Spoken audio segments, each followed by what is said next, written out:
Hello, this is Matthew chapter 23. Let's begin. Religious hypocrites denounced.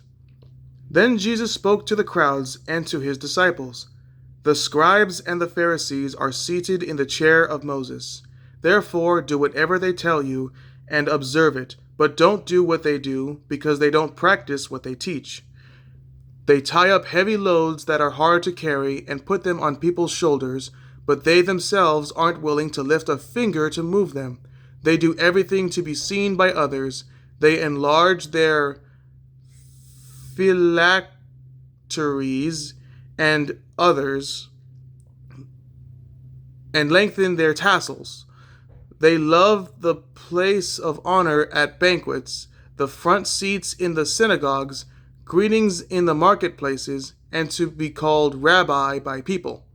But you are not to be called rabbi, because you have one teacher, and you are all brothers and sisters. Do not call anyone on earth your father, because you have one Father who is in heaven. You are not to be called instructors either, because you have one instructor, the Messiah. The greatest among you will be your servant. Whoever exalts himself will be humbled, and whoever humbles himself will be exalted.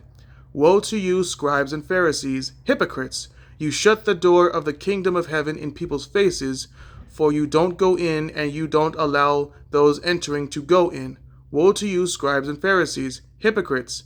You travel over land and sea to make one convert, and when he becomes one, you make him twice as fit for hell as you are. Woe to you, blind guides, who say, whoever takes an oath by the temple, it means nothing, but whoever takes an oath by the gold of the temple is bound by his oath. Blind fools, for which is greater, the gold or the temple that sanctified the gold? Also, whoever takes an oath by the altar, it means nothing, but whoever takes an oath by the gift that is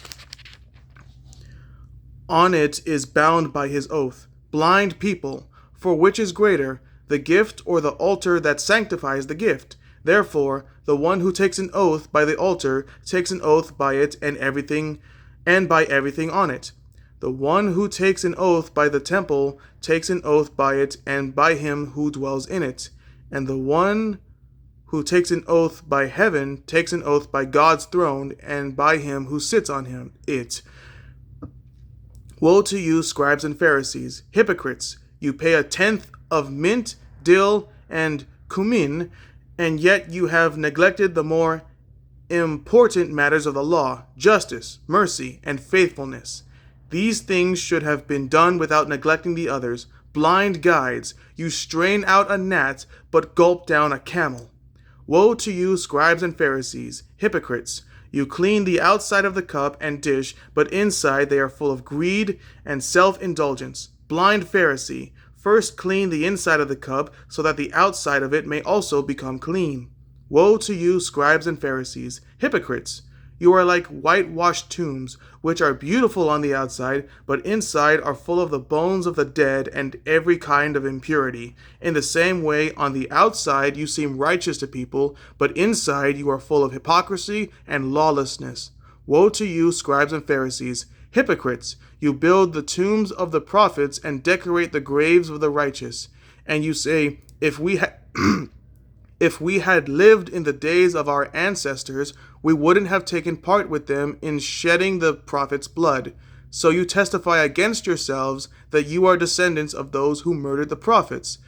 Fill up, then, the measure of your ancestors' sins. Snakes, brood of vipers, how can you escape being condemned to hell? This is why I am sending you prophets, sages, and scribes. Some of them you will kill and crucify, and some of them you will flog in your synagogues and pursue from town to town. So all the righteous blood shed on the earth will be charged to you, from the blood of righteous Abel to the blood of Zechariah, son of Berechiah, whom you murdered between the sanctuary and the altar. Truly I tell you, all these things will come on this generation. Jesus is lamenting over Jerusalem. Jerusalem, Jerusalem, who kills the prophets and stones those who are sent to her. How often I wanted to gather your children together as a hen gathers her chicks under her wings, but you were not willing. See, your house is left to you desolate. For I tell you, you will not see me again until you say, Blessed is he who comes in the name of the Lord. So that was Matthew chapter 23. Next will be Matthew chapter 24. Thank you so much for watching. Have a great day. Goodbye.